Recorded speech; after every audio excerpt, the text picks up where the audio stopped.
All right, so in terms of geography, Florida should be a desert. We exist along this corridor, which is called the desert belt or the horse latitude.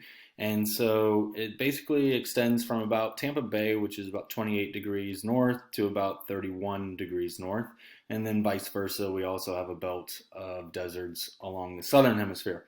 Now, Florida is kind of this green oasis amongst all these deserts. And so being a peninsula is partially the reason why we have lots of moisture. We have westerly winds that bring in moist air, it warms over the land, and then precipitates out.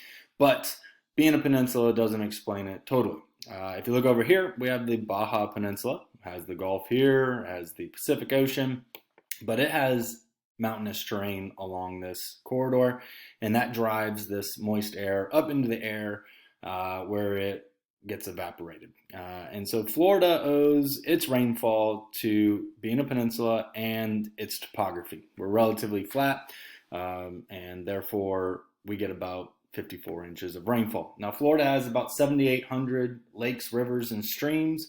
We have about 900 documented springs, lots of wetlands, and these are all contributing to the recharging of the Floridan aquifer.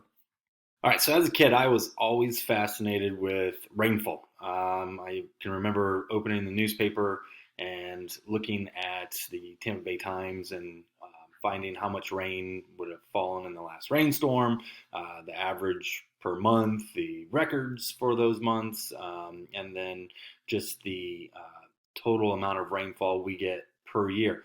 And so if we're looking at 54 inches of rainfall per year on average in the state of Florida, what does that mean in gallons? That's what I always ask myself. I had something to compare it to and look at and kind of go, okay, well, this is average. We were above or below.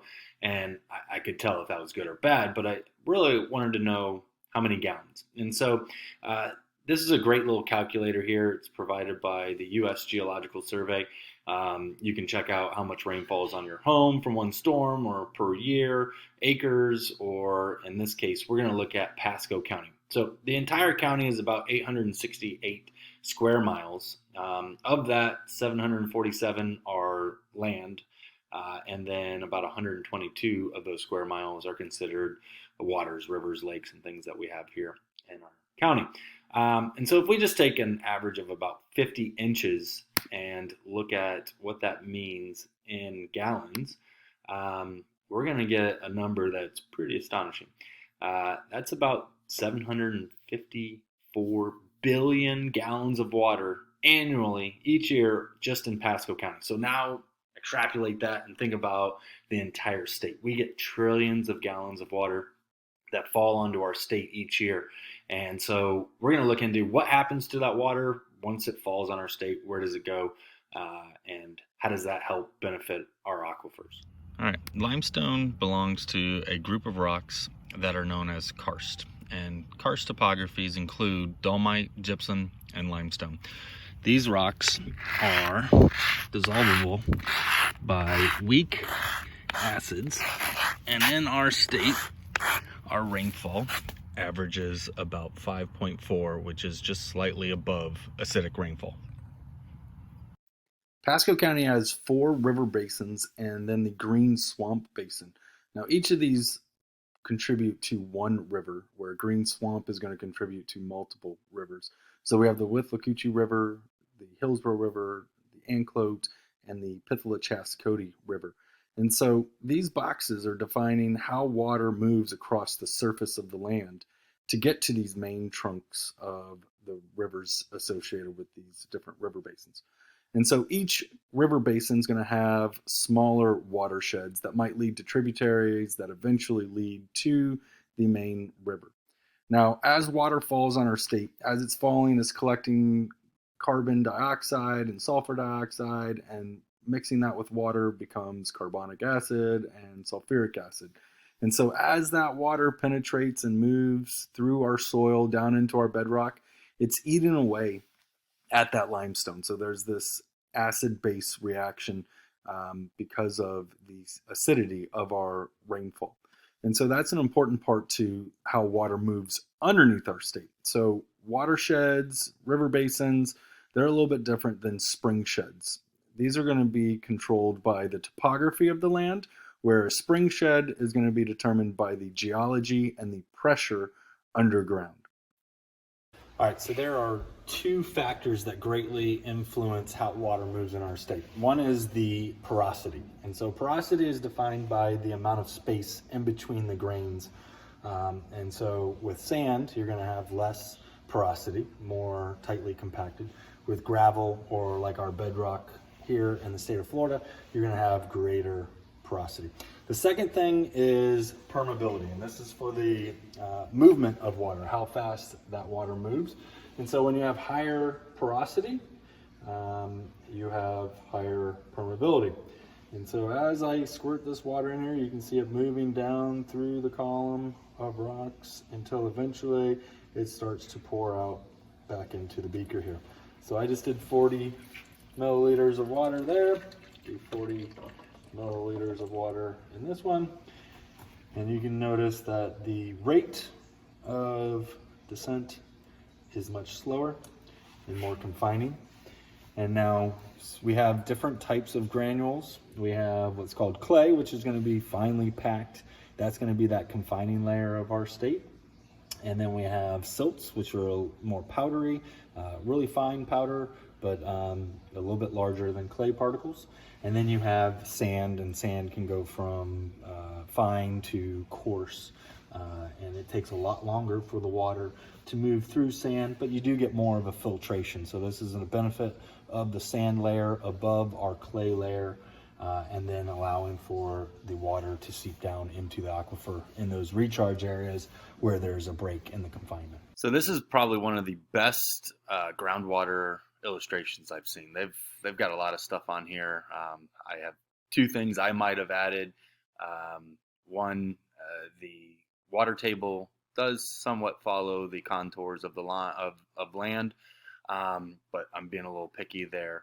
And the other thing that I might have added was the cone of depression. So when we withdraw water from the aquifer, it does create this cone of depression, and it can cause the artesian wells or home wells to go dry if one user is overusing. But it pretty much has everything you could want. It's got the water cycle. It's got the sinkholes with recharge water going down into the aquifer. It's got upward lift of water, the springs. It's got these different cavities in the bedrock of Florida. It's got the confining layer, surface aquifers, water table lines, and the potentiometric surface. And I really like that they extended this all the way out into the Gulf of Mexico, because I kind of really enjoy talking about submarine springs, which is one of my goals, is to get to one of these called Hart Spring, just off of Hudson here in Pasco County, out in the Gulf, just offshore. We do have a freshwater vent that is pumping water. So to kind of explain this potentiometric head or surface line here and the water table is going to be what we see when there's a depression like a lake or a river, springs. And then the potentiometric head is all the pressure from up here. And I do like that they cross these two lines and kind of show that gradient changes with elevation and with pressure. And so you get this downwards movement of water. And then where you have the crossing of the water table and the potentiometric head, you get these artesian wells and springs that pump water back up through the aquifer and to the surface. So recharging here in our upland areas is super important for creating that pressure and flow of water. We've got seepage from rivers that add to the surface aquifers, and then you've got these weaknesses in the confining layer, which are going to allow for flow and recharge down into the aquifer, sort of like our sinkholes here. So sinkholes are a major part of especially Pasco County, Citrus, Hernando. We have limestone that scratches the surface. We don't have much topsoil or layers of soil on top of the limestone, and so we get this area where we're prone to have lots of springs, but we're also prone to have lots of sinkholes. And so we'll talk a little bit more about sinkholes later. All right, so in Florida, we have a higher concentration of springs in the northern and central part of the state of Florida. There are some other details you have to know about why they occur in this area, and especially along this coastline right here. We call this the Spring Coast. And so we're going to talk a little bit about the topography, some of the ridges here in Florida, different types of limestone that were laid down during our past. We'll talk about the different aquifers. We have surface, intermediate, and then the Floridan aquifer. And all of these contribute to the concentration of springs being so high in northern central Florida. All right, so in the last video I showed you when I was talking about the creation of Florida, we were talking about how we emerged from the sea. And so these dead organisms that formed the limestone kind of happened in layers. And so this is a nice little illustration of kind of stair steps. We have different limestones that filled in our state at different times. So you've got Swanee kinds of formations, you've got Tampa Formation, you've got the Ocala, and then finally you have the Avon Park Formation. And so at different sea levels, for long periods of time, animals died down. And so this is called the Swanee Formation and the Tampa Formation, or Ocala, and then finally Avon Park. And so we get different types of aquifers with the surface, intermediate, and the Floridan aquifer, which covers the entire southeast region of the United States and all of Florida.